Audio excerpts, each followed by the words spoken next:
این آهنگ برایش خیلی پسند بود. در تنهایی هر بار خانه را سکوت فرا می گرفت، همان دم این آهنگ صدا می داد. اون نه سراینده بود، نه آهنگ ساز و نه نفری که با موسیقی سر و کار داشت، اما در پیانینو خیلی عالی می نواخت. این آرامش دلی او بود. این یگانه واسطه بود که درد خود را ابراز می داشت. آن خشک و خالی نیست، در خود جهان عظمت دارد. و اینک ما در فضای همین آهنگ روح نواز دنیای رنگین و پراسرار بزرگ مردی را با نام رستم بیگ یوسف بیگف جویا می گردیم. امروز این نوازش در گوشه دیگری اقیانوس صدا می دهد که شهناز هر بار به یاد بابایش می افتد. پشت پیانینو نشسته روح بزرگی او را آرامش می بخشد.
بدخشان، جمهوری خلقی بخارا، دهه دوم عصر 20.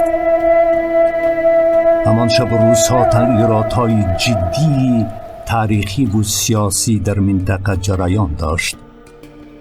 آسیای مرکزی کاملا از جانب ارتش سرخ اشغال و در این گوشه جهان جمهوری‌های خرد و نو مختار پیدا شده.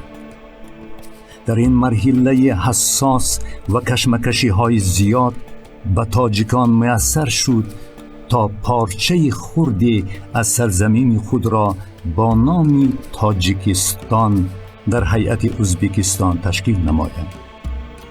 بدخشان هم بعداً به آن همراه شد و تاجیکستان مکمل امروزه پدید آمد.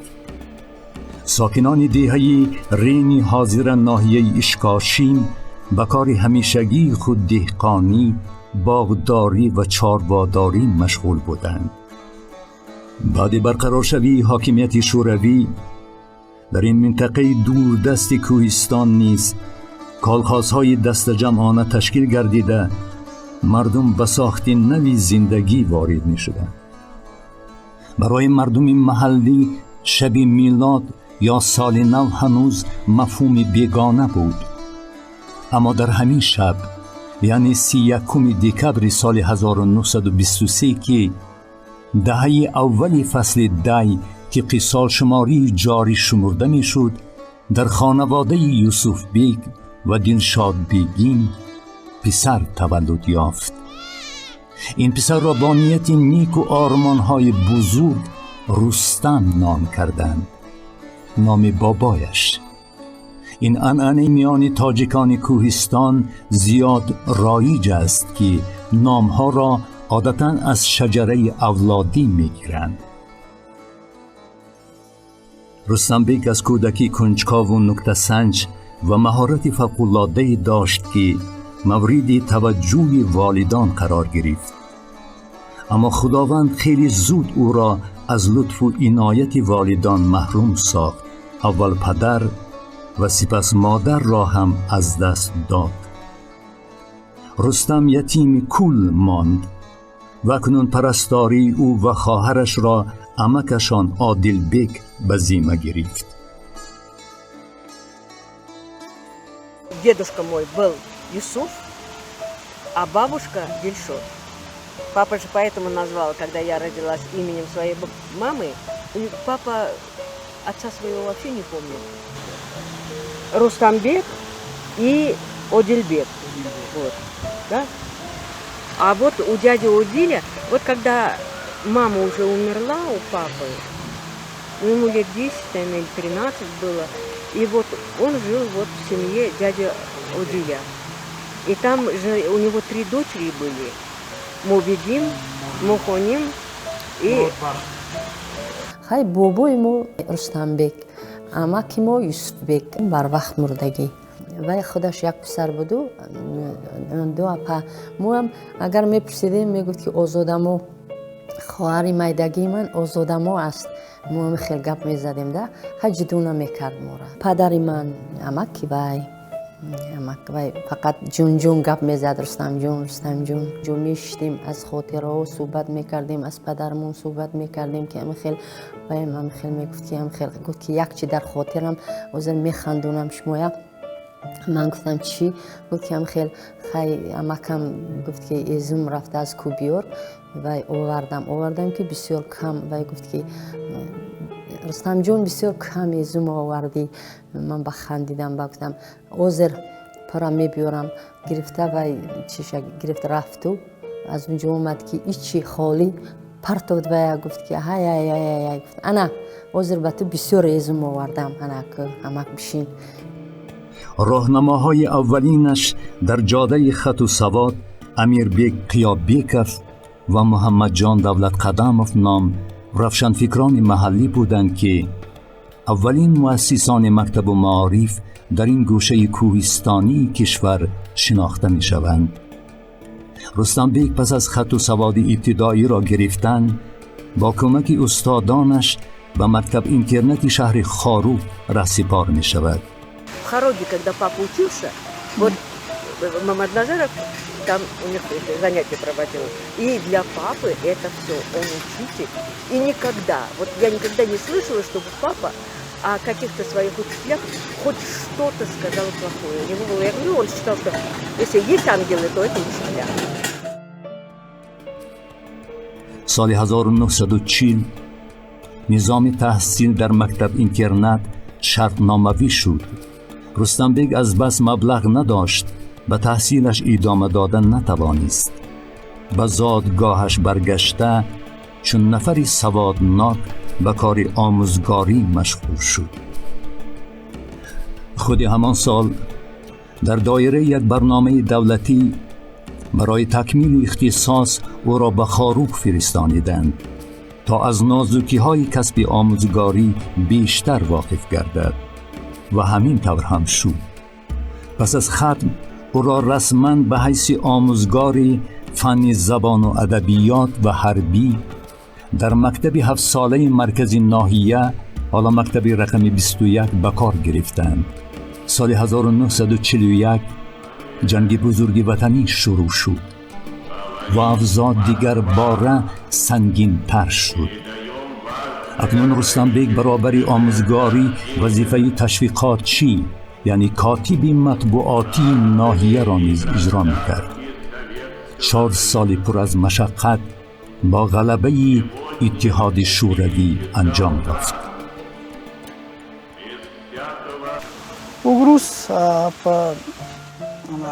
рӯзномаи деворӣ котиби ҳизбӣ котзаук хати зебо гол ук навиштаҷоти хушрӯ навишту киштук баъди рустамбек хиҷо қекол айз акам хаттино кайҷо ам хат муно сони хоҳиш кол за агма ҳисоботи ҳизбӣ ам таҳрир куну ана бо хати зебо гул навишу рустамбек за харда куку молуки донишманд шахсияти вадза со дониши ана мукаммалат иноват ав агма ари кӯтатари муддати агма ари ба анҷом мебуд баъдан агмаи фаъолияти رستمبек Исухбек ноя ба назар надад ҳам котиби ҳизби ноя вани соли 1945 ба ҳайси тарғибгари кумитаи ҳизби арибо даъват кун. رستمبek اکنون جوانی برکمال، مستقل و صاحب نان و رزق و روزی گشت و او را می بایست عائله برپا کند. با میانجیگری عمکش عادلبک که به جای پدر بود، اکنون آینه بگین نام همسایه دختر را در اساس رسم و آیین‌های رایج محلی به رستمبek خواستگاری می کند. پدر دختر به یک شرط راضگی می دهد که اگر رستمبek خانه علاهیده به خودش سازد و خانه به همت او از طریق حشر ساخته می شود.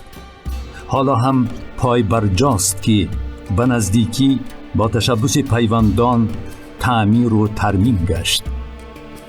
با قرار وزارت فرهنگ جمهوری تاجیکستان در آستانه 100 سالگی تجلیل زادروزش 31 دکبر سال 2023 به آن مقامی آثارخانه رستمبek یوسفبکov داده شد.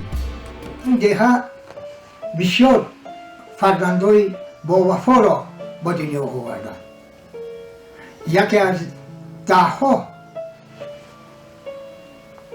فرزندان مشهوری که نه تنها در حدود تاجیکستان بلکه بیرون از آن را دکتر پروفسور رستمبek یوسفبکov از این دهه برآمده هست. البته که ما خیشی تباری با اون شخص داشتیم، در خانه ما مهمان شدن درباره سالهای گذشته که نو مکتب‌ها تأسیس یافته بودند در ناحیه اشکاشون، از آن جمله خودش که در مکتب مرکز ناحیه آموزگار شده کار میکرد، از همون زمان گیریم خاطره های خیش را گفت و گیریم بعدتر همه را وادار کرد، همه با دستور داد که به کار معارف باید همه دست زنند. اکنون رستمبek پس از مشقت‌های زیاد و رنج یتیمی برای اولین بار فضای گرم عائلوی را می‌چشید و در این محیط رنگین دخترچه دوستروی تولد شد که نام مادر رستمبek را به او گذاشتند، دلشاد بیگین. اما لحظه های شیرین در حیات او زیاد طولانی نبود و این دفعه هم زیاد دوام نکرد. با امر تقدیر همسرش آینه بیگیم دلشاد دوستروی را در 3 سالگی یتیم مانده، خانه گرم رستمبek را دیگر باره ثبت نمود. یکم زنی که وی داشته است ما هنوز تولد نشدیم، راستی گپ کی که وی او رفتن، بعد ما به نقل میکردن که اینم خیلی دخترشون دلشاد وی او مایده بودن اومده است، خیلی دخترم برده است، ما خیلی در یاد نیستیم، ما تولد نشده استیم که وی گرفته است. تشکل اندیشه، حسی کنجکاوی و دانشجویی، صبر و طاقت و مناسبت صمیمانه رستمبek باعث آن شد که در بین همکاران صاحب احترام گردد. این بود که بعد گرفتن بلیت حزبی از دست کاتب حزبی ولایت قربانشاه گدا علیف، او را برای تحصیل به مکتب جمهوریوی حزبی کمیته مرکزی حزب کمونیست پیشنهاد نمودند. نخست دودیله میماند که اگر تحصیل رود پیوندانش بدون او چی خواهند کرد، ولی بعداً پس از واخوری تصادفی و توصیه های رئیس خواجگی دست جمعانه آن وقته اندراب یادگار محمد سهراب درک می نماید که برای آینده خوب عائلوی حتما باید تحصیل رود و این پیشنهاد را صمیمانه قبول نموده سال 1947 به شعبه روزانه مکتب حزبی جمهوریوی کمیته مرکزی حزب کمونیست تاجیکستان داخل می شود. همزمان همان سال به شعبه غایبانه فکلته تاریخ دانشکده آموزگاری به نام ترس گریگوریوس شیوچنکا، حالا دانشگاه آموزگاری تاجیکستان به نام صدرالدین عینی نیز داخل شده تحصیل می نمایند. من فکر میکنم که نفرهایی که در اون دوره در مکتب و در معارف ناحیه کار میکردن و رشد و نموی علمی استاد خیلی سهم بزرگ گذاشتند، چون اگر اما خشت اول ماندن نادرست باشد خشت بالا هم کج میاد. برای همین اولا البته تربیه پدر و مادر، تربیه حکومت در اینترنت ها، این چیزا باعث آن شدن که رستمبک یوسفبک فلکه از خردی شوق و هوس زیاد به علم داشت و بعد از دانشگاه داخل شدن به دانشگاه و تمام کردن این دانشگاه با دیپلم اعلی و اقتصاددان خوب شدن و حمایت کردن رساله نامزدی و دکتری در خارج کشور، یعنی در آذر خارج کشور. با اون دوره اتحاد شوروی بودند در مسکو. این برای رشد و نموی استاد خیلی کمک ایجاد رسانده است. رستمبک یوسفبکوف طی این سالها از درس‌های استادان فاضل بهره‌ور گردید و با نازوکی‌های علم و هنری علم‌های جامعه شناسی، مخصوصاً اقتصاد، شناسایی عمیق‌تر پیدا می‌کند. خوانش اعلی، اخلاق پاکیزه، اشتراک در مجلس و محفل‌های علمی و کارهای جمعیتی فکلته، شب زنده‌داری‌ها، ذهن و قابلیت فوق‌العاده، آبروی و مرتبه رستمبک را افزون می‌گرداند. نتیجه این زحمت‌ها بود که پس از ختمی با موفقیت رستمبک یوسفبکوف را در مکتب حزبی به حیث معلم به کار قبول کردند و سال 1951 او را به اسپیرانتوری اکادمی علم‌های جمعیتی کمیته مرکزی حزب کمونیستی اتحاد شوروی به شهر مسکو فرستانیدند. او از استادان زبردست دور استرومیلین، لیونتیف، شیپیلوف، ویگوتسکی و دیگران بهره‌مند گردید و با عمق معنی علم اقتصاد بیشتر آشنا گشت. در این درگاه تحت مصلحت و راهنمایی عضو وابسته اکادمی علم‌های اتحاد جمهوری‌های شوروی سوسیالیستی، دکتر علم اقتصاد پروفسور شیپیلوف و من بعد با راهبری دکتر علم‌های اقتصاد پروفسور کاوالیووا به تألیف رساله نامزدیش در موضوع انکشاف استحصالات کالخازی در دوره بعد جنگی شروع نموده آن را سال 1954 به اتمام می‌رساند و همان سال یکی از اولین ها شده در بخش علمی اقتصاد سیاسی از جمهوری تاجیکستان در شورای علمی دیسرتاسیونی اکادمی فنهای جمعیتی کمیته مرکزی حزب کمونیستی اتحاد جمهوری‌های شوروی سوسیالیستی رساله نامزدی را دفاع می‌نماید. Ну, я знаю, что он очень успешно защитил диссертацию в Москве, вот в Академии общественных наук. Притом у него был руководитель Шипилов. Там, понимаешь, как получилось? Он писал диссертацию под руководством Шипилов, тоже крупный ученый. Да. И он в Академии тоже работал. И диссертацию вот он, этот руководитель был Шипилов, а тут вот как это, антипартийную группу. И примкнувший к ним Шипилов, там даже такая была это, как постановление, что ли. И, представляешь, папа остался без фактически, потому что раз этих там всех там поснимали, и это. А папа потом рассказал, Шипилов пришел в академию и говорит: Рустамбек, ты не переживай, у тебя очень хорошая работа, ты спокойно ее сам завершишь. Там консультанту он сказал, там женщине какой-то, я сказала, она тебя будет консультировать, ты спокойненько защитишь и все. И вот. دوست نزدیکی بزرگوار باباجان غفور و بوشفیلف وقتی که غفور و مصدوق می اومد همه وقت ما 3 کسه دعوت میکرد همراه قابل بزرگوارا نیستن و یا من اولین بار که ما تکلیف کرد صحبت کرد خطمون قابل همراه خلوقت دراز صحبت کرد در موضوعات همه چیزی من را پرسید که روبرتون کی؟ من گفتم دمید طرف نمیشفیلف یک تا خواهش گفت که همین محله شما نرنجد همین خیلی مهنت کنید که وای سزاوار تعریف شما شود من با افتخار امروز میگویم که من این سپارش غفور با سربلندی به جا آوردم با افتخار اکادمی علمی جامعه سمت رو تمام کردم و به وطن عزیز خودم برگشتم.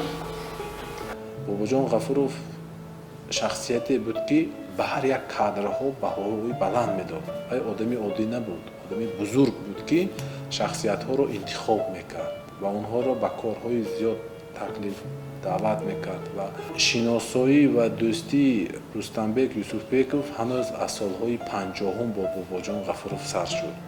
زیرا علاقه بینید که سال 1954 علاقه 56 رستمبک یوسفبکov در دانشگاه دولتی تاجیکستان اون وقت به نام ولادیمیر ایلیچ لنین بود که در وظیفه مدیر کافدرای کار و فعالیت میکردند و این دوره علاقه باباجان غفورov کاتب یکمی حزب کمونیستی تاجیکستان بودند و علاقه دوستی و همکاری اینها دیگر همین است که اینها در همسایگی در زندگی میکردند که مثلا کوچه پیانرسکی، کوچه گوگل، کوچه همه بزرگان و دانشمندان در یک جا گرفته بود. زمان تحصیلش در اسپیرانتورا با لیدا ایوانونا نام خانمی روس شناسایی پیدا می کند و بعدتر رشته حیاتش را با این خانم می پیوندد تا به دخترش دلشاد که اکنون او نیز همراهش در مسکو تحصیل می کرد مادری نماید و همین طور هم شد. از این ازدواج رستمبک صاحب دخترچه دیگری با نام ناتالیا و شه پسری با نام یوسف شود. از زن دویمش یوسف با همون ناتاشا است که و هم خیلی همچون دخترخونی حساب میکند و فامیلیای خودش است کتابش کشمی است که یوسفبک و ناتالیا رستمبکov نه و هم خیلی با نبیرش هستند که سلاوا و او را کلون کرده و همچون پدر می شود. رستمبک یوسفبکov دستپروری 3 خادم نمایان دولتی و جمعیتی است. یکم عبادالله نرزیقلوف استاد ایشان که در سمت علم اقتصادیات بیشتر رابطه علمی و همکاری داشتند. دوم دستپروری نظرشاه دادخدایوف بسیار اینها رابطه و سوم تورسون الجبایوف که در زمان شما تصور کنید که یک فرزند کوهستانی که به شهر آمده نوکک در شهر دوشنبه به دانشگاه به حیث یک آموزگار کار میکرد و علاقه یک مقام خود را در دانشگاه پیدا نموده بود توجه راهبران وقت را علاقه جلب نموده بود خصوصا تورسون الجبایوف از سال 1959 رستمبک یوسفبکov را به کارهای دولتی علاقه جلب کردند که این علاقه نشان میدهد که قابلیت کاردانی تشکیلاتچی ایشان علاقه در توجه راهبران وقت را علاقه جلب نمود. ما ولایت کلوب اینو بدخشان آمدن اینجا خواندن اونیورسیته درس میدادن همون دوره در بعد او وقتی که من از مسکو تمام کردم مکتب عالی پرتوی آمدم به دوشنبه از اونجا طوری مرا به دوشنبه قبول کردن بعد خیلی همه یک سال با مدیر شعبه بودم کمیته مرکزی که بعد همون دوام کار مونده اکتیفای آشنا شدیم بعد چی شد که گپامون میپخت و مصلحت میکردیم بعد دوستی نزدیک شدیم اصلش اول بگم رستمبک که همون کادرهای و معنی و فراست فیلسوفای خادم دولتی خیلی چند تا مکافات‌های حکومتی دارد. بعد حرمت عزتش میکردن. ما امروز برادر خود رفیق خود را یادآوری کردم که ما با اونا خیلی نزدیک بودیم. رستم بیگ در کمیته مرکزی کار کرد، کاری نفت کرد، کار خوب بود، حرمتش میکردن، عزتش میکردن. بعد به آدم نزدیک بود، گفت یافته میگفت. دانش وسیع، صنعت بلند آموزگاری و تجربه بای سال 1956 رستم بیگ یوسف بیکوف را از مکتب جمهوریوی حزبی کمیته مرکزی حزب کمونیست تاجیکستان که پس از ختم اسپرانتو آنجا کار میکرد به وظیفه مهنت طلب و مسئول، یعنی مدیر کافدره اقتصاد سیاسی دانشگاه دولتی تاجیکستان به نام ولادیمیر ایلیچ لنین، حالا دانشگاه ملی تاجیکستان آورد و در یک وقت وظیفه کاتب تشکیلات حزبی دانشگاه را نیز اجرا میکرد. سال 1959 رستم بیگ یوسف بیکوف را به حیث جانشین اولی مدیر شعبه تبلیغاتی کمیته مرکزی حزب کمونیست تاجیکستان و سال 1960 باشد مدیر شعبه علم، مکتب‌های عالی و میانه این کارگاه تعیین می‌نمایند. همزمان همان سال او را وکیل مردمی در شورای شهری دوشنبه و سال 1963 باشد وکیل مردمی در شورای عالی جمهوری شوروی سوسیالیستی تاجیکستان انتخاب می‌نمایند. اکنون او مدیر کافدره اقتصاد سیاسی دانشگاه دولتی ملی تاجیکستان نیز تعیین شده بود. سال 1960 بود. منم معلم تعیین کردن در دانشگاه دولتی تاجیکستان. یاش بودیم 22 ساله. یک روز در نزد بینای فاکولتت اقتصادی 3-4 کس ایستادگی بودیم که 1-2 نفر اهم بنا برآمدند. من معلمان را خوب نمیشناختم. یک تاش شناختم و دومش نشناختم. در سرشون یک کپک ماندگی و آدم گوسیل که خیلی سن سالشون دیگر را کلام بود. بعد من پرسیدم که همین آدم کی است؟ من این نشناختم. گفتن این شخص یوسف بیگ و رستم بیگ در همین بنا در قبط سیوم کافدره اقتصاد سیاسی است که همینجا به یک تخمین 3 سال مدیر کافدره بودن. بعد از اینجا سال گذشته این آدم یعنی معاون مدیر شعبه علم و معارف کمیته مرکزی تعیین کردن. نه که روزهای شنبه گاه آمده همینجا درس هم میخوانند. همه دیدگی من دیگر این کسا راستی گپ ندیدم. من 2 سال کار کردم. بعد 2 سال من خسته و اسپرانتور رفتم لنینگراد. باز 3 سال در اونجا گشتم. سال 65 برگشت آمدم که وزیر معارف تاجیکستان رستم بیگ یوسف بیکوف اجرای وظیفه‌های گوناگون مسئولیتناک در تشکل جهان بینی سیاسی یوسف بیکوف نقشی کلان بازیدند. تجربه بای، صفتهای بلند شخصی، دانشمند بودن رستم بیگ یوسف بیکوف را به اعتبار گرفته او را وزیر معارف جمهوری شوروی سوسیالیستی تاجیکستان تعیین نمودند. همه خیلی حساب میکردن میگن که یکی از وزیرهای بهترین بود، با فهم بود، با علاقه عادی و ساده و فهمات داشت به خلق. در همون وقت 10 سال کار کردن ما هم کار بودیم. کماندیروفکا یک جای میرفتیم، مجلس های مسکو یک جای میرفتیم، خیر اونا به مثلا این کاری مکتبا میرفتیم، کاری علمو میرفتیم، کاری دیگه اشته. در این وظیفه مسئول و از سال 1963 تا سال 1974 سربلندانه خدمت خلق و وطن را به جا آورد. در دوره فعالیتش در وزارت معارف یوسف بیکوف به انکشاف بعضی مادی و تکنیکی ساحه اهمیتی جدی میداد. این بود که 150 مکتب محض در همین دوره بنیاد یافت. در جمهوری یگان مکتب مؤسسه علمی نبود که او به آنجا نرفته باشد. در مکتب‌های عالی کشور ده‌ها هزار نفر متخصصان ورزیده تیار کرده شد. قبول به مکتب‌های عالی 2 برابر در آن دور زیاد گشت. شماره آموزگاران مکتب‌ها 17,000 نفر زیاد گردید.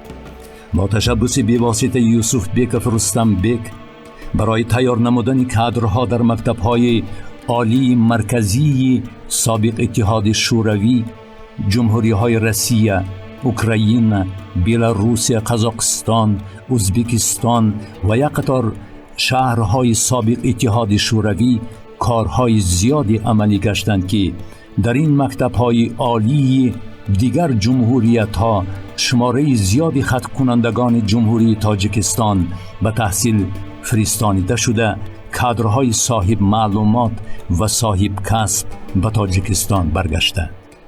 استاد رستمبек یوسفبек فقط استراحت با زمستون تو.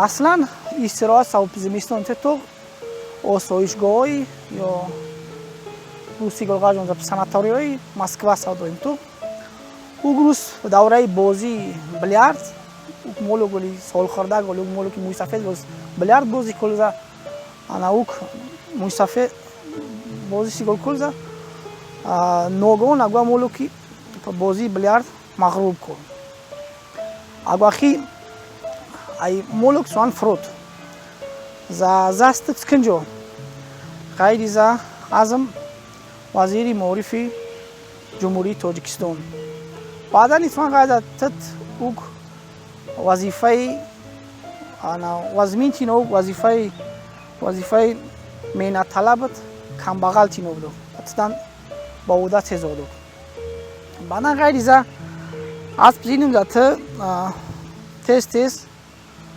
Москва боиси بعد بابا رستمبek بشیر استاد رستمبek سوام پرسون شد زا تدخک دکوی غیز اعظم وزیری مالیه اتحاد جمهوری شوروی سوسیالیستی غیز باتی اگمانی زغای باتی آخری گپ خونده داد و غیز است اگزیز بونی اما من جواب ایس اما تسمک پول نطلب из нашего района вот приехал Бубу Айдаров. Вот они приехал он и говорит, вот район уже кота, кишловчик, а у нас даже 7-летняя школа, и дети ходят в ныть зимой, там это, как вот, ну, хоть школу одну постройте. Ты же министр. Ну, потом еще кто-то, папа там, все, как это. Потом, значит, поехал в Москву и сказал, что вот этот, а денег-то здесь деньги не дали. Да. На стройку. Он поехал так, к Гарбузову зашел, и Гарбузов говорит, ну, республика деньги, папа сказал, не дает деньги, а школы там вот кишлака, 2 хотя бы, говорит, он даже сначала говорит, хотя бы на 1 кишлак, чтобы вот построить, чтобы дети зимой не мучились там это. Гарбузов говорит, ну, из бюджета, союзного бюджета, вот Украине там столько, ну мы 0,1% у них возьмем деньги, Украина это даже не ощутит. Там Белоруссии тоже там какую-то там, в общем из всех республик, у кого-то там 5 соток, у кого-то там 0,1, вот взял вот эти деньги и перечислили, чтобы построили вот 2 школы. И вот эти 2 школы были построены. Потом, ты себе не представляешь, сколько здесь людей писали. سبیشان مشنوود خیلی مردم جد در رسالت کو جبار رسول کتبی سکافت. خب دیروی کو رسالت توق دادیم با غزدا تال. از من ایران شده چیز با ما کی نگاه کن. خیلی نلستم. دیرون توق داد اگه رستم راست تپ خیلی چیزا مکتب گفتم. از مگذرانی هست در غزن بخیر جبار رسول خدشرن ز از مکسوا دیان نشتوک اکسوا کشلوک نشتوک او دون کشلوک که کتامش نیست ز از مکمل درجه ز مسئول آقادوکم ز مسئول ازم وزیر معارف ودد اول ز او مکتب گوخو که بس نسبت مو وزیریت چیزی کتاکی چیز درکن اوانی چیزنوی اچکی چیز اینا که خیلی زود دویت کستالت آقادی او بای مکولت گپ اکدن توش. На папу. И когда папа вот сокрушенный как раз рассказывает, вот, ну, вот 2 школы построил, Расулов ему говорит, ты что расстраиваешься? Ты что, себе построил там дом? Ты построил школы людям. И выше голову держи, и не это. Ми донишгоҳи техникӣ асоси давраи шӯравӣ донишкадаи техникӣ буд. Баъдаи муддат ака 9 миллион кӯмак кунум.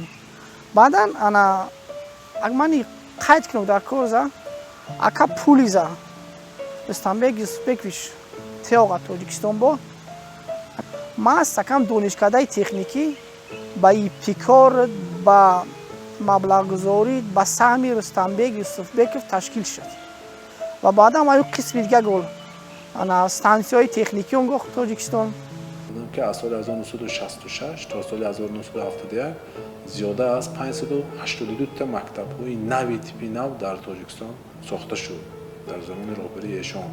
یک چیزی معلومات دیگر است که سال 1973 در تاجیکستان بار اول دانشکده صنعت حالا به نام میرزا ترسونزاده تشکیل یافت که اولین رکتوری آن مهربان نظرов انتخاب شدند که اون کس همچون به حیث دراماتورگ همچون یک شخصی فرهنگی هم میباشند که اون کس هم بسیار اینها بسیار رابطه خوب داشته که مهربان نظرov و رستمبek یوسفبekov در دوران وزیر معارف بودنشان و من بعد به وظیفه‌های بلند راهبری رسیدنشان در مقیاس جمهوری چندین مؤسسه‌های تعلیمی از جمله دانشکده آموزگاری زبان و ادبیات روس گشاده شده، دانشکده آموزگاری کولاب از نو برقرار کرده شد.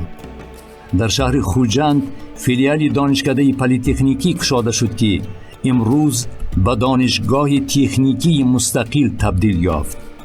اینستیتوت جمهوریوی تکمیل اختصاص کارمندان ساحه معارف به کار خود آغاز کرد.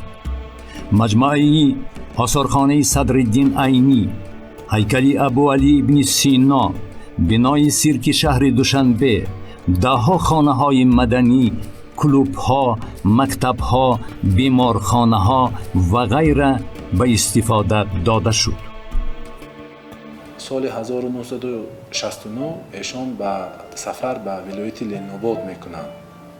وقتی که در یک مکتب بازدید میکنند با رهبر مکتب صحبت میآورند.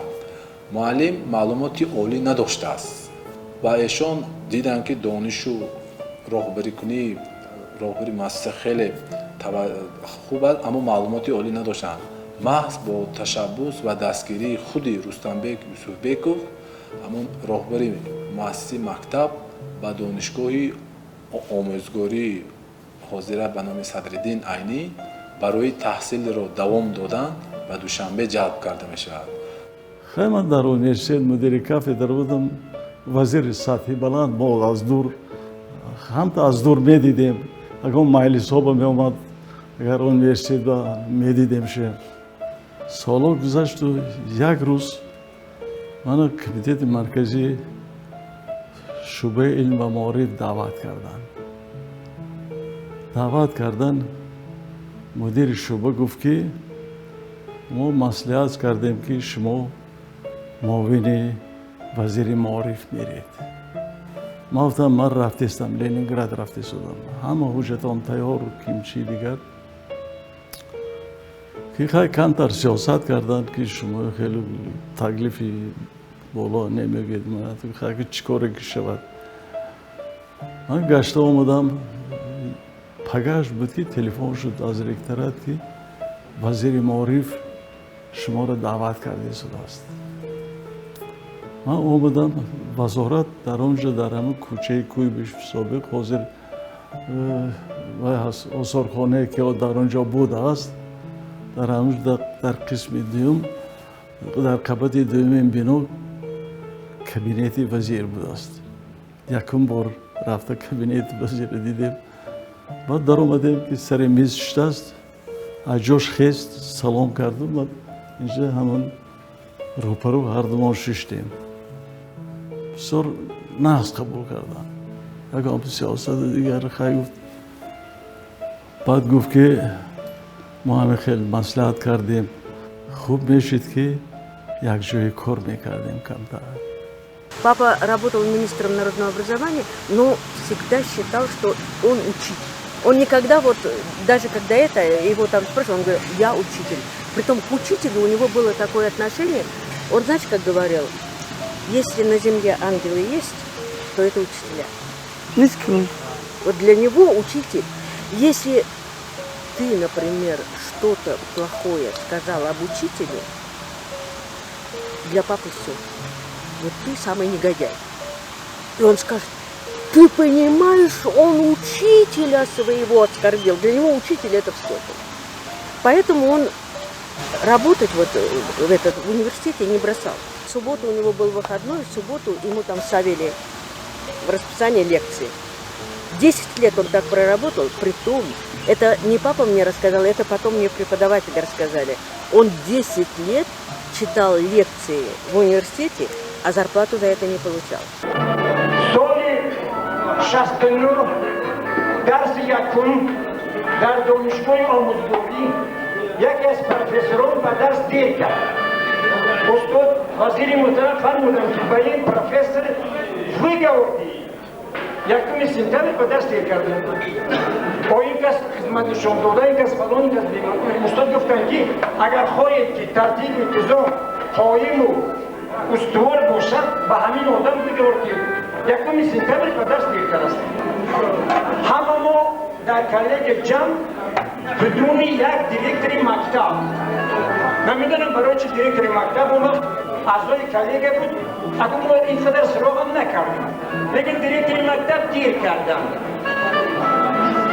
вазир гуфтам ки шумо чаро дир кардед? директори мактаб гуфт ки ман дарс доштам, дарса партофта омадам. акун рост буд ё дурӯғ, вай гуноша мо ба гардан намегирем, лекин сабаб овард ки вазири муҳтарам ман дарс доштам, дарса партофта омадам. вазири муҳтарам ҳамон замон директора гуфт ки ту ғалат карди, дарса партофта омадӣ, чунки коллега бету ҳам мегузарад, лекин дарс бету намегузарад. ин шингири елак лаҳзаи дуюме ки ман аз устод сабақ гирифтам. соли 1966 осорхонаи устод Айнӣ дар шаҳри Душанбе ба кор оғоз менамояд. аҷиби ҳамин осорхона дар чи аст? ҳамин хона осорхона дар замони вазири маорифи Тоҷикистон будани устод Рустамбек Юсуфбеков оғоз мешавад. чаро? барои он ки ман дар амон хроникае ки худам шахсан дар архиви шахсӣ нигоҳ дорӣ мекунам, вақте ки ифтитоҳи ҳамин осорхона мешавад, муҳаммад Осимӣ, Бобоҷон Ғафуров, Рустамбек Юсуфбеков дар ҳангоми кушодани ҳамин лентаи ифтитоҳ аввалин шуда Бобоҷон Ғафуров қадам мегузоранд, баъдан Рустамбек Юсуфбеков, баъдан Осимӣ. барои он ки дар ҳамин вақт осорхона кушодашавиш маҳз бо ташаббус ва талоши ҳамин Рустамбек Юсуфбеков аст. سال 1974 رستمبek یوسفبیکوف را معاون رئیس شورای وزیران جمهوری شوروی سوسیالیستی تاجیکستان تعیین می‌نمایند که تا سال 1984 این وظیفه مسئولیتناک دولتی را سربلندانه اجرا می‌نمایند. رستمبek همه خیلی حرکت میکرد که خیلی بچه زبانش تازه بود، زبان روسیه نغز میدونست، خیلی بعد زبان هم میدونست، معامله کرده که میدونست، بسیار فایدهش میبردن، سپارشات بسیارش میدادن. بعد عجایباتش همین که همین وقتهای کرده همه وقت با همون متخصصایی که در تحت دستش کار میکنن و خودش جلب کرده، کار یاد داده، اینجا چیکار کنده کار، اینجا چیکار کنده کار گفته. همین خیلی میکرد که همه آدم به این باوریناک حساب میکرده نصیحتچی بود و نصیحتچی بود.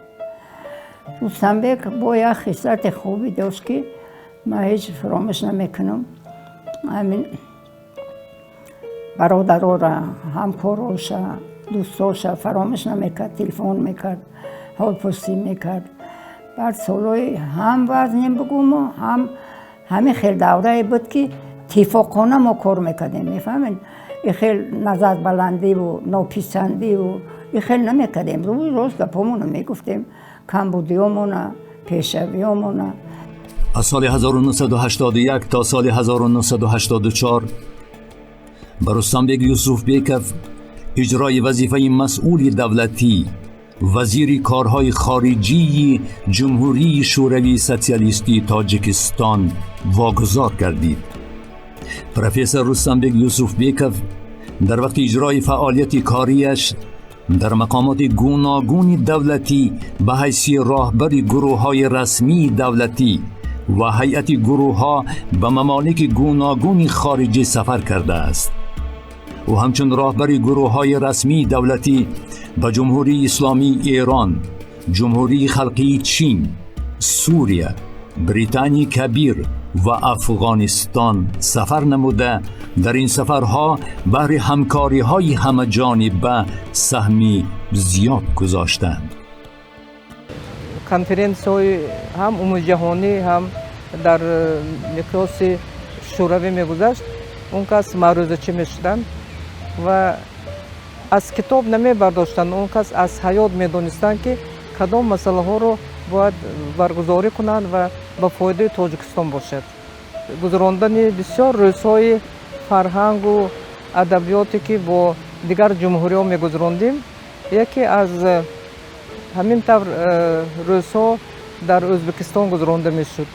سال 1981 همراه ما بسیار یک گروه کلان نویسنده و شاعرای و هنرمندان، رسامان رفتگی بودند و البته در بسیار ولایت‌های ازبکستان ما واخوری ها میگذراندیم و رستم یوسفبک میتوانستند که با این نماینده های اینتلیجنس تاجیک هم صحبت باشند و البته برای اون که آنها همشون اون کس را عزت میکردند، حرمت میکردند، از نقطه نظری که این کس هیچ وقت وظیفه خودشون را بلند نمیگرفتند.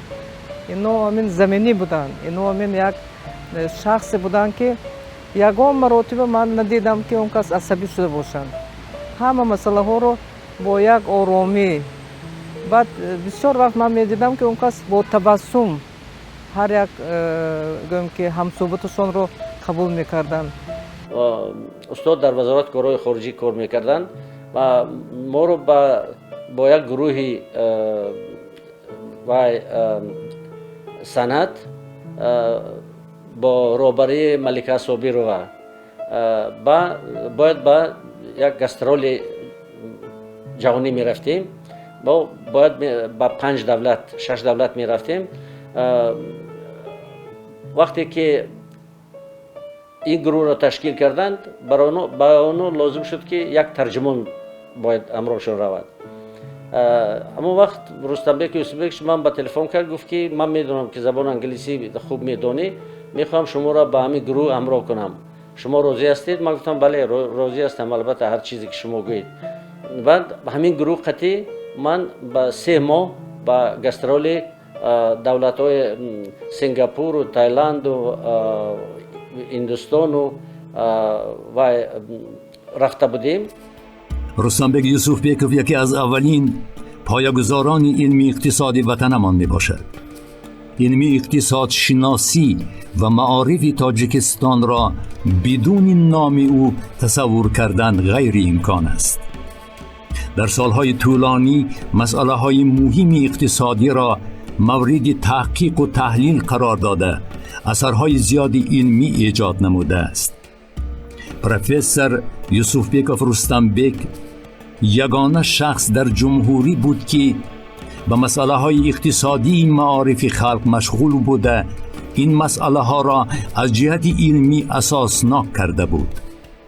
سال 1971 یوسفبک رستمبک در مجلس شورای عالمان فاکولته اقتصادی اونیورسیته شهر لنینگراد حالا سنت پترزبورگ در موضوع پرابلم‌های اقتصادی تکمیل معارف خلق رساله دکتری را با موفقیت حمایت نمود و به عنوان بلند دکتر علم‌های اقتصادی مشرف گردید.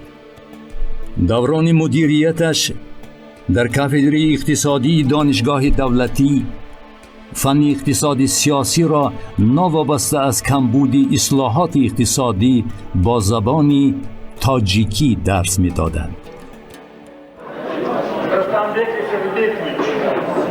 دوستان عزیز، من معلمم رو در دوره تحصیل دانشگاهی سیم سال 55 و 56 دریافتم. اولین استادی که به زبان تاجیکی لکسیه خواندن سر کردن رستمبک یوسفبک شد. در اون زمان ها زبان تاجیکی را هم دانلو ارزمانش به روسی می گفتن با ما. مثالش به تاجیکی و تحلیلش به روسی. لیکن شخص اولینی که در کرسه اومده پالیتیکانومی رو با زبان تاجیکی شروع کردن های هم در معنی من воспроизводство تکرار استحصال کنی در یاد من هست. این بار اول استاد من دیده بودم. در جریان تدریس اصطلاحات اقتصادی را جمع نموده اثری هم مؤلفی لغت مختصر اقتصاد سیاسی را تألیف نمودند. پروفسور یوسف بیکوف در قطار عالمان مشهور شوروی استرومینین، ژامین، کاستانیان، گینوفسکی، چوپرونوف ساحه اقتصاد معارف را تدقیق نموده به کامیابی‌های نظررس در این جاده نائل گردیده است. بی مبالغه میتوان گفت که یوسف بیکوف با منطق علمی تحلیلی خود به کنسپسی سرمایه انسانی همردیف با شولتز و بکر که با تهیه و تدوین این مسئله سالهای 1979 و سال 1992 برنده جایزه نوبل گردیده بودند رسیده بود. رشد و نموی علم و معارف و فرهنگ همین شروع نیمه دوم عصر 20 خیلی بزرگ است. یکی از البته در وظیفه خیلی بلند کار کردن. در طول زیاده از 20 سال اعضای حکومت جمهوری تاجیکستان بودند. در علم یوسف بیکوف اساساً مسائل اقتصادی معارف قد سر کار داشت. یوسف بیکوف اولین شخص است که در تاجیکستان باید با همین موضوع رساله دکتری مایه کرد و یک مونوگراف خیلی خوبی نوشت با نام اکونومیکا образования на примере تاجیکستان. مونوگراف یک 400 صفحه بود، دید خواندگی. بهترین تحلیل اقتصادی ساحه معارف همون دوره بود. مهمش هم این که فکر میکنم اون مهنت‌هایی که یوسف بیکوف در اون دوره کردن در دوره استقلالیت هم من در این 30 سال آخرم بایش هست. سهمش هست چون که زیادی از اونایی که در دانشگاه کار میکنند، در وزارت معارف کار میکنند، در دیگر وزارت دیگر کار میکنند، شاگردان یا که شاگردان یوسف بیکوف. من همین کتابی که من دنبال کردم، همین کتاب دیگر من گفتم میتونم که آدمای زیادی دکتر شدن دیگر کار کردن، لیکن همون کتاب ادامه کتاب یوسف بیکوف تا اول ننوشته. چون که بسیار کتاب وای بود در این زمینه‌های علمیش خیلی سطح بلند بودن. کارهایی که رستمبک یوسف بیکوف انجام دادن مثلا در ترقیات مملکت ما در سمت اقتصادیات و صنعت خیلی زیاد است. مثلا ببینید که همین یکی از انشاءات‌های عصری که امروز در تاجیکستان یک انشاءات مهمی عصر به شمار می‌رود، این ساختمان نیروگاهی آبی برقی راغون میباشد که همین ساختمان نیروگاهی آبی برقی راغون هنوز سال 1936 همین لایحه همین نیروگاه کشیده شده بوده است و این لایحه در طول چندین سالها در بایگانی دولتی و دیگر محفوظگاه‌ها نگاه داشته می‌شده است و سال 1978 محض با تشبث همین رستمبек یوسفبеков و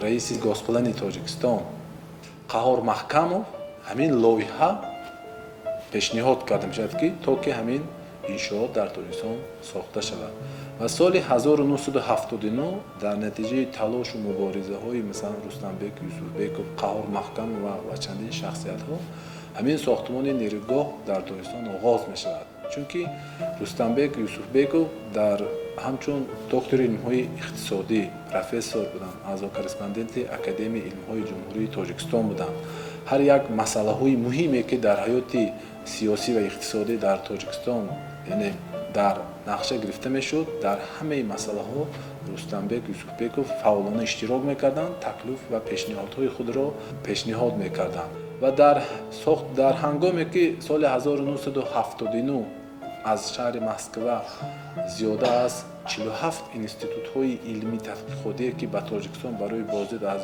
جای نیروگاه آبی برقی راغون می آیند در همین سفر رستمبek یوسفبekov به اینها همراهی میکنند و جوی ساختمان، جوی آبانبار و عموما در ساختمان نیروگاه آبی برقی راغون زیاده از 1 میلیارد و 347 میلیون یعنی روبل برای ساختمانش یعنی در نقشه قرار میشد و از سال 1980 ساختمان نیروگاه آبی برقی راغون در تاجیکستان آغاز میشد که در سالهای 1981 1983 که مثلا رستمبek یوسفبekov در وظیفه وزیر کارهای خارجی تاجیکستان کار و فعالیت نمودند در این دوره رابطه های دوستی و همکاری تاجیکستان با مملکت های خارجی هم خیلی زیچ بود عموما ما میتوانیم رستمبek یوسفبekov رو یکی از پایه‌گذاران مکتب و معارف و در ترقیات جمهوری تاجیکستان که سهم خیلی باسزا گذاشتند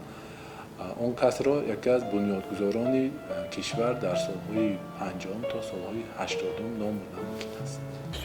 با یک چیز دیگر انا بینیده اون وقت ما پورا وابسته بودیم از مسکو در مسکو قطعی هر کس گپ نمیزدن در خیلی باید بود یوسفبekov در اینجا خیلی که روسا میگن افسریتیت بود وقتی که یوسفبekov با وزارت معارف یا وزارت معلومات اولی و میانه مخصوص SSR بود آدمای کلان وزیر بودند اکادمیکو وزیر بودند وقتی که میرفتن یک مسئله قطعی یکگان خیلی مانعی برای حرکتش در همین کابینت ها و این چیز نبود همه میشناختن دوستش میداشتن اینجا میامدن و یک نمونه بود بین وزیرای برای مثال معارف همین چیز آسیای میانه این شخص خیلی نمایندگار خیلی بود خیلی خوب قدرش میکردن چون که دانش داشت برای ریسپوبلیکای دیگر هم برای فکر میکنم برای قرقیزستان و ازبکستان هم کار کردگی بود یوسفبekov رستمبek بعدی در سال 1984 به نفقه برآمدنش هم فعالیت علمی پداگوژی و جمعیتی سیاسی را دوام داد.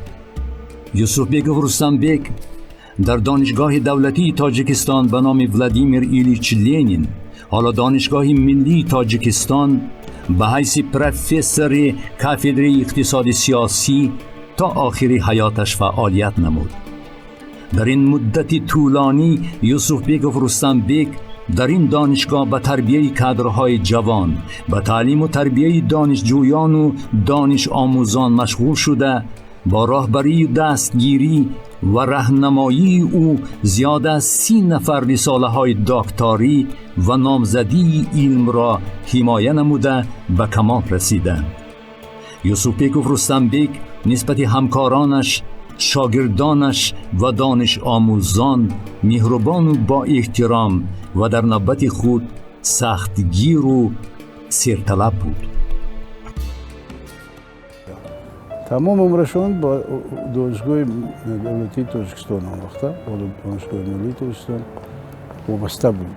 دویم درس میخوند در فاکولته‌های گوناگون درس میخوند درسش می آمدن بسیار قدر میکردن درس یوسفبekov دانشجوها چون خوب درس میداد. این آدما راهگشای معارف بودن یکی از همون شخصایی که بسیار برای من تیار کردن کادر خدمت‌های بسیار کردن. خیلی گفتم نه بلکه راهبر بودن، از پایان سر که از معلمی هزار صدها کس به درس دادن، تربیه کردن. بعد هر خیلی راهبر میشد. ما هم خودم همین قدر چندین موقعی فقط یک مهربانه گم میزدم. همه که نپرسید در حق رستم یوسفبک یکم سخنی بد نمیگد، سخنهای نیک گم میزدن که همه خیلی یکی از بهترین راهبرای وزارت معارف ریسپوبلیکا رستم یوسفبک بود.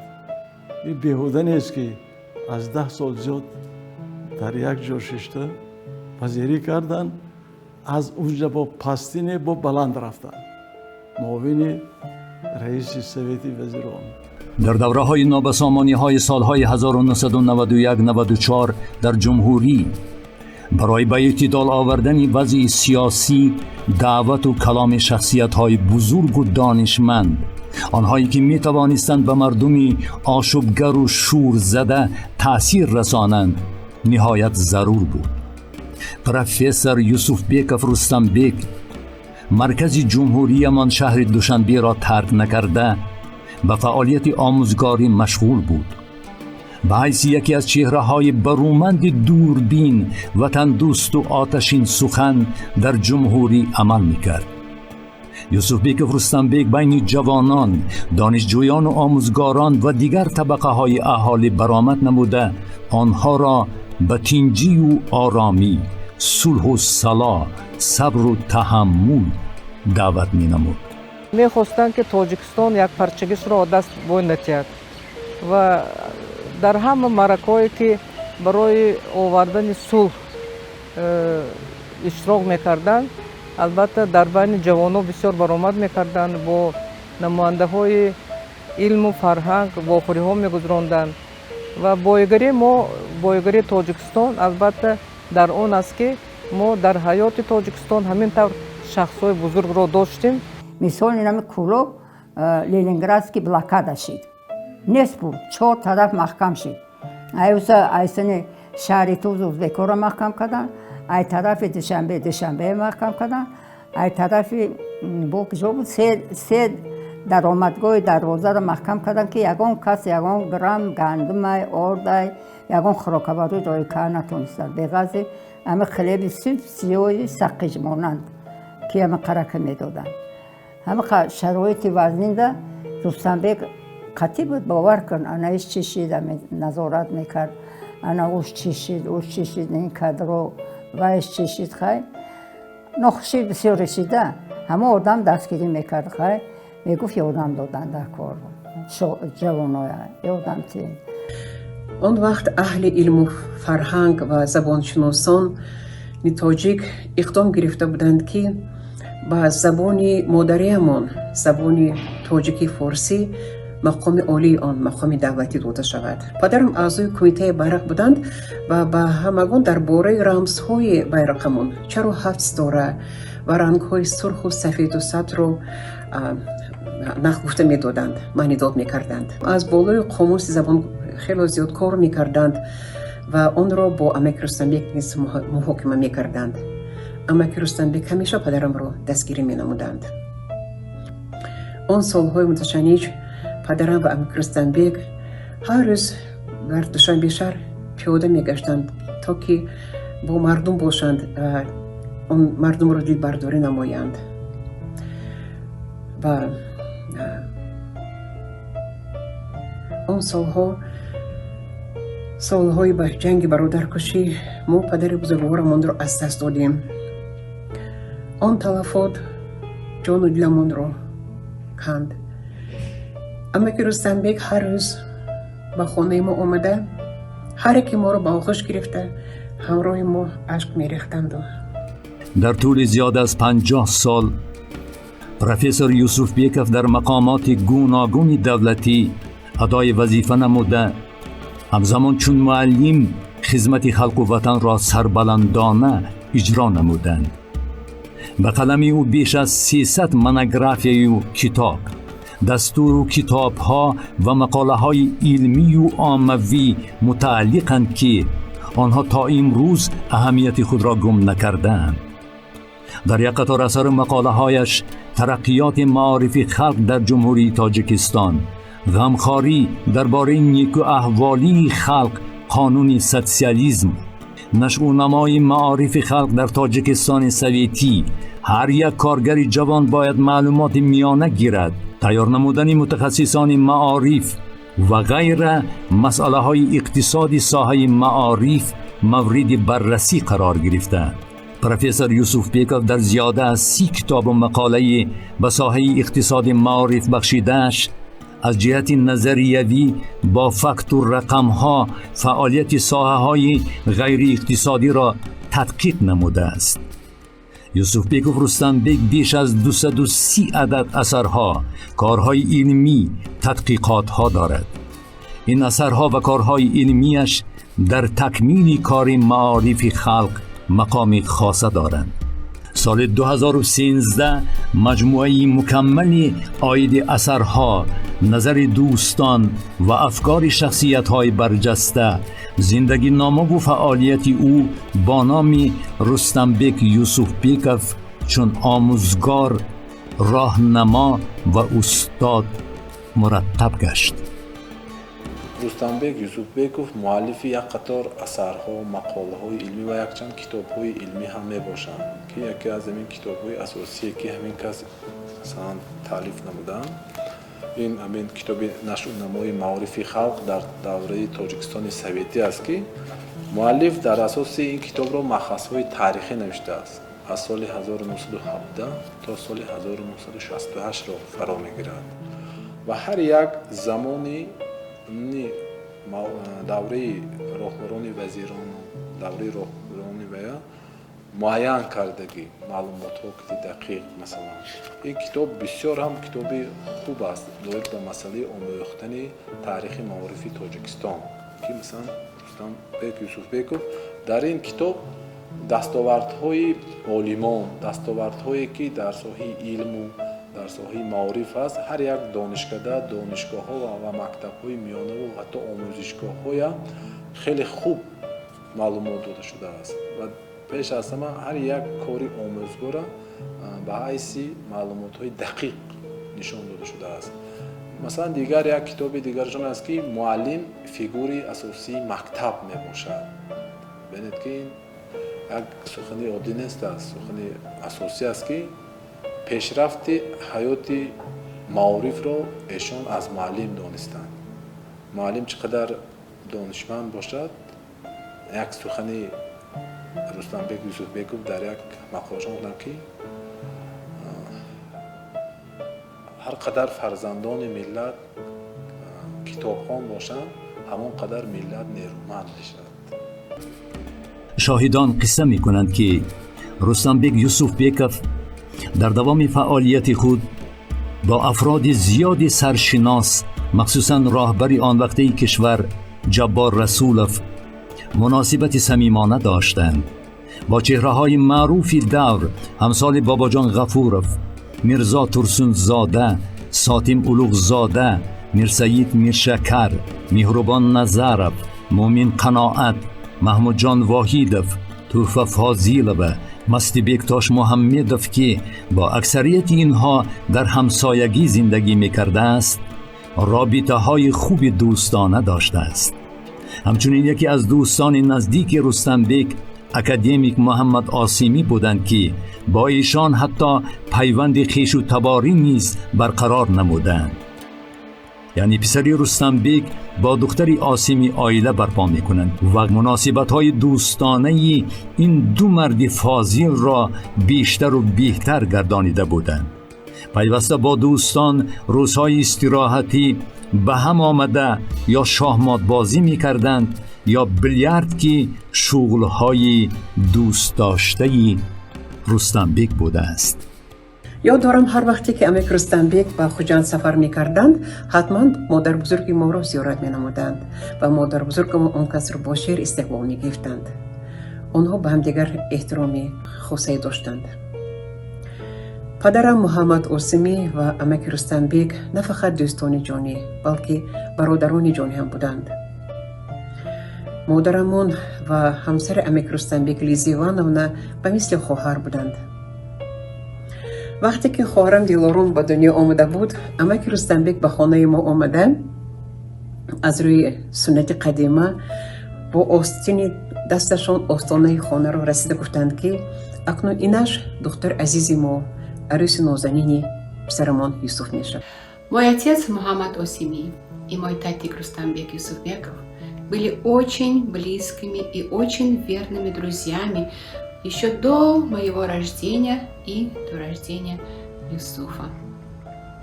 Их дружба укрепляла два огромных региона Таджикистана, так как они оба были выдающимися общественными деятелями, академиками, знаменитыми личностями, организаторами, учеными, активистами, созидателями. Их совместной целью была забота об образовании, просвещении и культуре советского Таджикистана. Годы, которые мы прожили вместе на нашей бывшей улице Пионерской, были самыми удивительными, самыми счастливыми годами. Годы любви, радости, созидания и процветания. Мои отцы оба часто собирались вместе после работы, и их любимым занятием было играть в шахматы. Но они оба даже во время игры постоянно дискутировали и решали проблемы образования, просвещения и родного языка своей родной республики Таджикистан. Они дискутировали, где и в каких районах Таджикистана не хватает учителей. Они решали вопрос о повышении кадров и аттестации учителей и педагогов. Сами ездили по далеким районам Таджикистана, чтобы убедиться, что школы и система обучения соответствуют стандартам центра.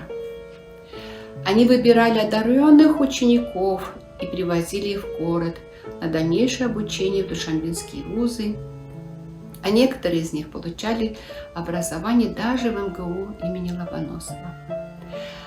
Наши отцы это делали для того, чтобы по возвращению в свои родные края и районы эти студенты, будучи уже специалистами, продолжали развитие образования и просвещения и подготавливали свои местные кадры.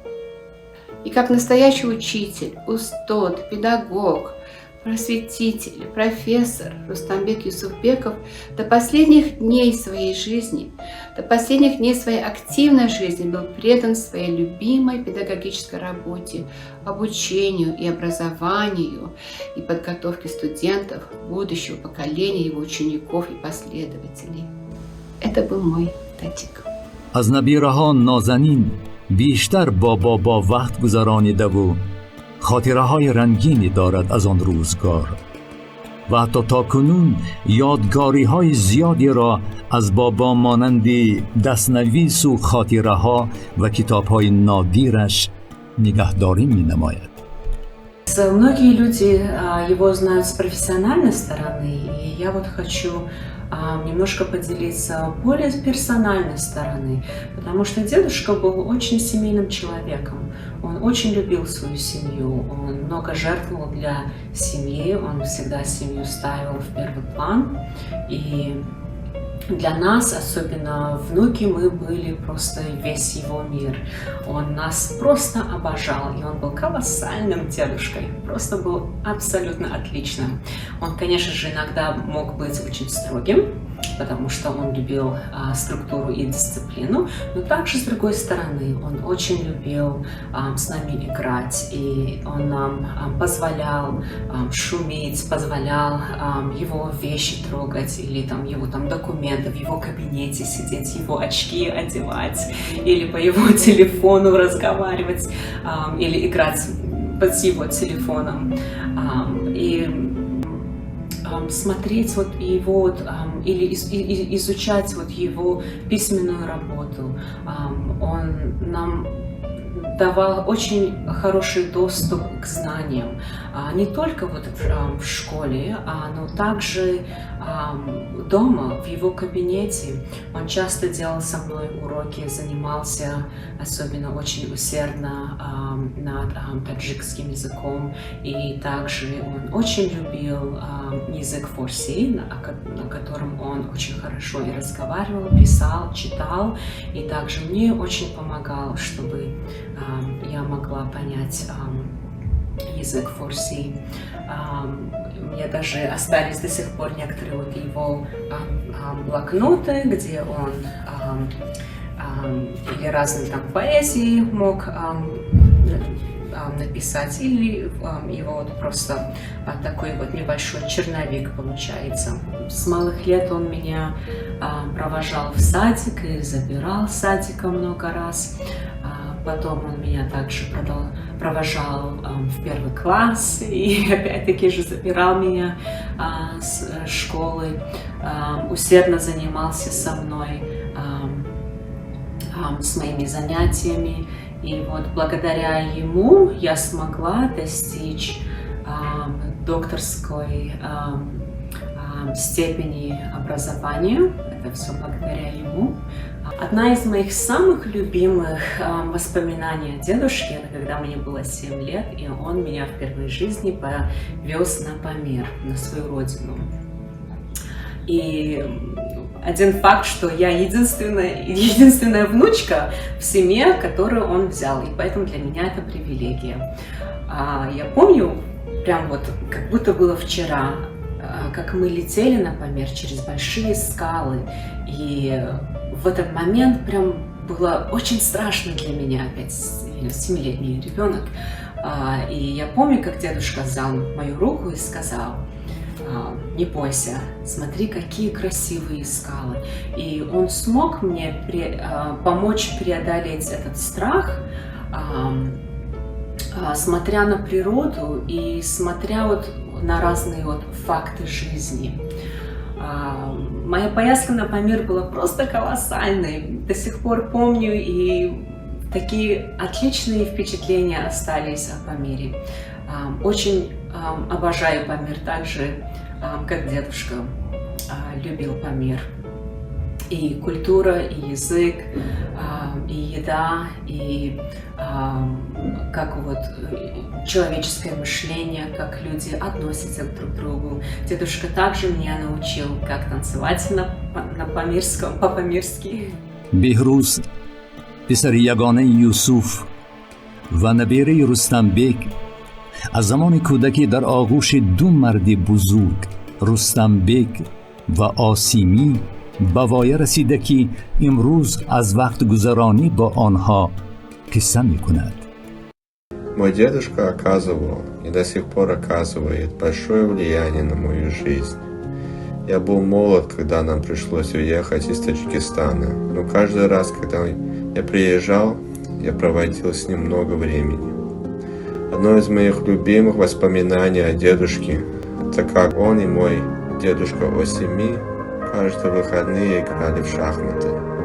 Я часто наблюдал за их игрой и замечал, насколько они сосредоточены. Оба моих деда были людьми большой воли, дисциплины и решительности. Это то, что провело меня через мою личную и академическую жизнь. Мой дедушка был лидером, учителем и другом.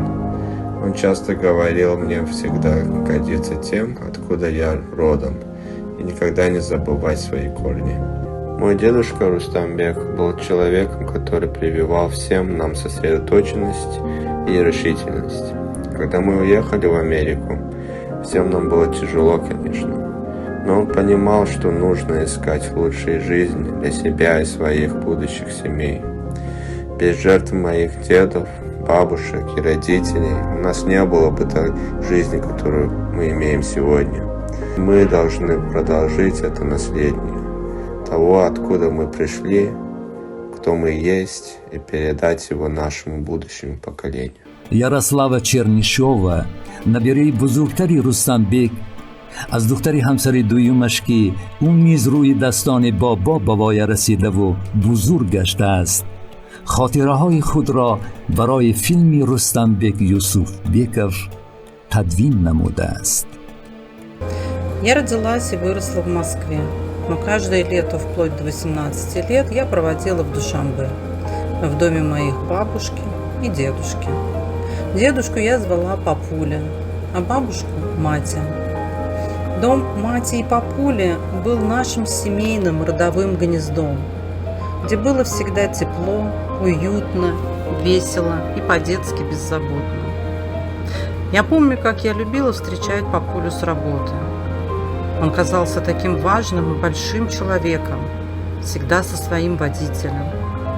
А дома он превращался в доброго и любимого дедушку, которому я собирала мяту к ужину в нашем саду.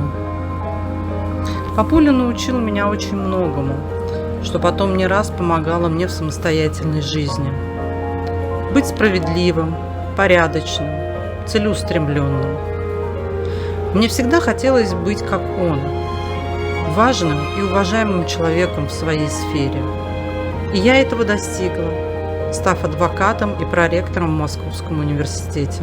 Папуля был очень справедлив ко всем нам, своим детям и внукам, никогда никого не ставя на первое место и не выделяя. Он никогда не повышал голос, не ругал нас.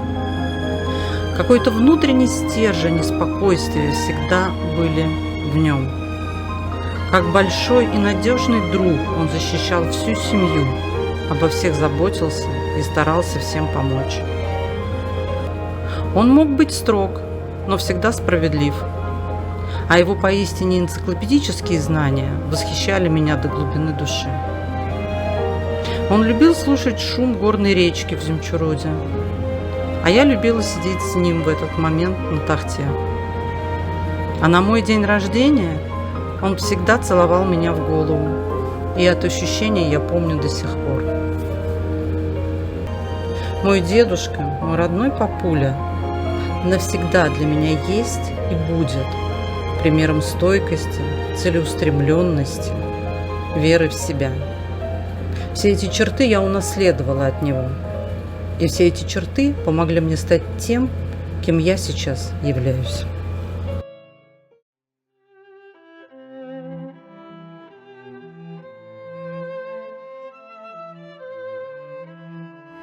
شنیدم که بیماره.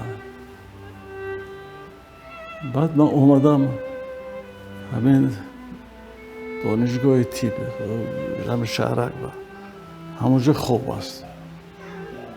خوب است هم تو بپوش خوب چشمش شده گپ نمیزند. من گفتم رستم سبک گفتم من پیش نزد شما در اومدن اول دکتر دیدم. دکتر گفت که میخیزه حالی با قوت است. فقط در روز ریانیماسیا دا خوب کرد. ماما سعید می اومد از خونه با دخترم نقل میکند که و می اومدن و خبرگیری بسیار می اومدن از وزارت معارف می اومدن همون پنسیا و خیلی را خودشون می آوردن خبر بسیار می گرفتن و عبدالجبار می اومد است. قلب مهرباری عالم استاد مردی نکن نام یوسف بیکوف رستمبek سنه 5 مارس سال 2007 در سن 84 سالگی از تپش باز ماند و طبق وصیت خودش او را به زادگاهش دهه رین ناحیه اشکاشیم انتقال دادند که در این مراسم سهم یکی از شاگردان رستمبek یوسف بیکوف محمد سعید عبیداللهیف شهردار آن وقت خیلی کلان است. یعنی با دستور او امکانیت فراهم کردند تا جسم بیجان رستمبek یوسف بیکوف را به زادگاهش انتقال دهند. Слушай, я до сих пор благодарна Убайдуллаеву, и у меня не было возможности просто вот лично ему сказать спасибо. Если бы не он, я бы не смогла папу Мы тогда с Юсуфом не смогли бы папу в Ишкашим отвезти. Честно говоря, сначала не думала папу в Ишкашим везти, потому что я думаю, я здесь, Юсуф здесь, а как там это. Но папа еще даже задолго до болезни как-то сидели дома, на веранде сидели наши рымские. Я выхожу и слышу, папа говорит, там, значит, меня похороните, там похороните. Я говорю, кого? Папа еще здоровый был, работал, все. Я говорю, кого? И этот Мубор как раз говорит, да вот дядя говорит, что его там похоронили. Я говорю, ты что? Ты с какой стати о таких вещах говоришь? Я говорю, живешь, здоровый, не болеешь. Я говорю, откуда ты знаешь? Я говорю, может быть, тебе меня раньше придется похоронить. О, а где Нагач? Я говорю, что Нагач? Я говорю, молодые умирают, почему ты решил? Я говорю, чтобы я даже не слышала о смерти. Так папа хитрый в этом отношении. Он при мне не стал говорить. Но кто бы ни приехал и не зашел, после смерти я уже потом узнала. Оказывается, он всем говорил, меня вот туда похоронили. مساعد خودم در مجلس ملی رفتم خیلی کار منقلتی رفتم نقل من بکر در بوره امین یوسف بیک گفتی همه خیلی موقعی کردیم موقعی اول گفتن که چی هستیم سمالوت نیو ورتالیوت من انی گفتم نه سمالوت دودن در کار بودم بسیار کار کرد سمالوت دود مویا رسوم سمالوت با همه این شکوه و شهامت علمی و انسانی پروفسور رستم بیگ یوسف بیکوف زمانی در قید حیات بودنش هیچگاه در پی گرد آوردن مال و بایگری دنیوی نبود. او در پایتخت مملکت در خانه کمونالی و در زادگاهش بغیر خانه‌ای که در بالا قید کرده شده بود، یعنی برای عائله دار شویش ساخته بودند، دیگر چیزی را از خود باقی نگذاشت. فرزندان او نتالیا، دلشاده و یوسف هم از پی پدر بزرگوارشان در پی ره این رفتند که همه قریب خادمان نمایان این محسوب می‌یابند. یوسف پسر یگانه پدر نخست در امریکا به سر می‌برد. سپس به وطن برگشته به کار تدریس مشغول می‌شود و سال 2020 در دوشنبه از عالم چشم می‌پوشد.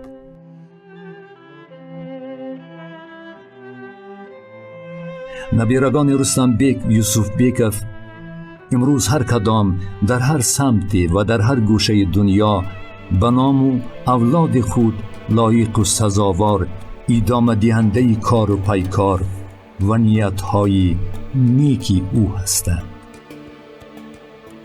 کار و پیکار علمی، خصلت‌های نیکی انسانی و تندرستی پروفسور رستم بیگ یوسف بیکوف باید نمونه عبرت برای هر یک تاجیک و تاجیکستانی باشد تا نسل فردا با غرور و افتخار از این ابرشخصیت‌ها به نیکی یادآوری نمایند و بگویند که ببینید نیاکان ما بهر خود نه بلکه برای آبادی وطن و آیندگان خود خدمت‌های ارزنده‌ای را انجام دادند.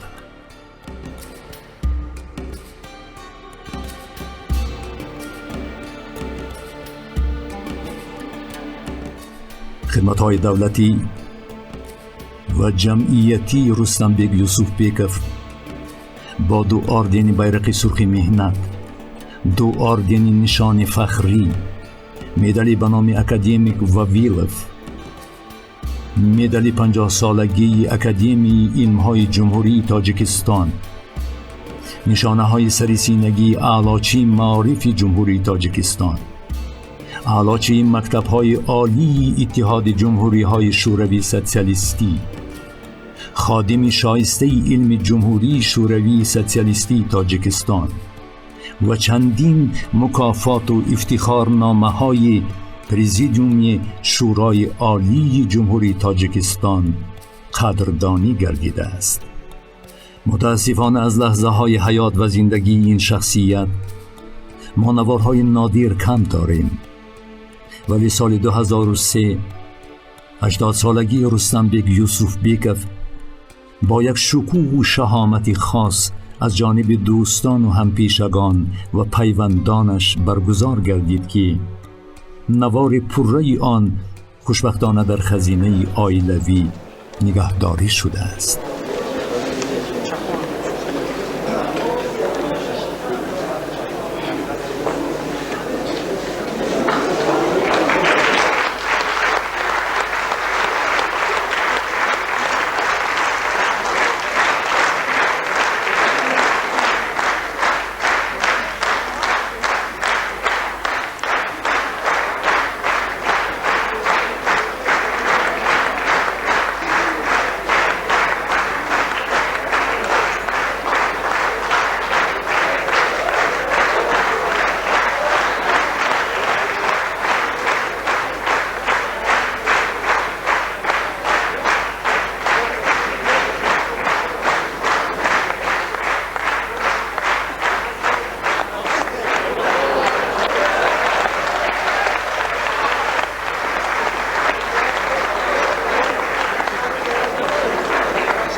و خود صاحب جشن استاد رستمبک سویتویچ. مرحمت می‌کنم.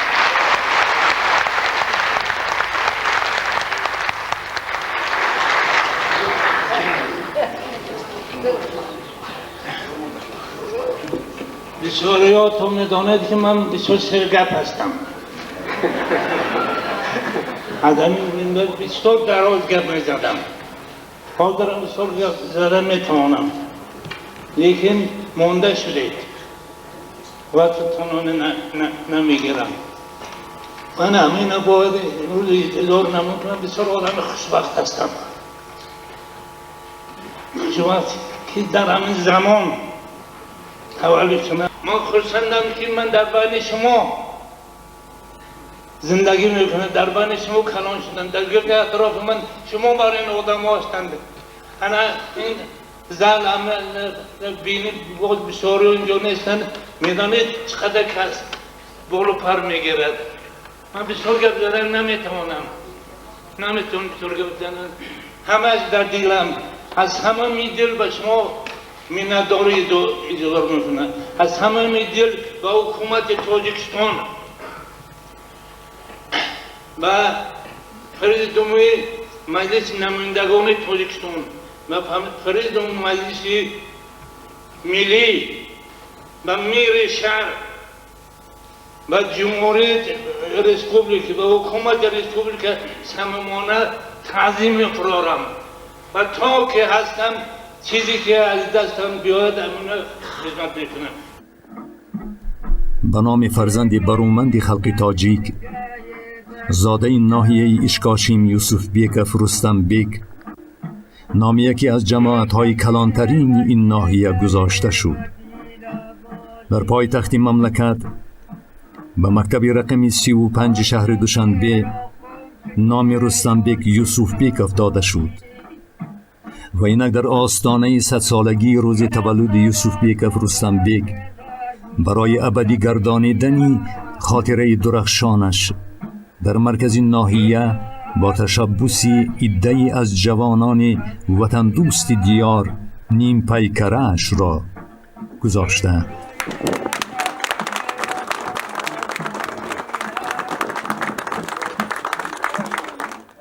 بزرگترین ثروت وطنمون این فرزندان با آر و ناموس ملت تاجیک خورم باقی، امیر بیک کیوبیکوف، رستم بیک یوسف بیکوف.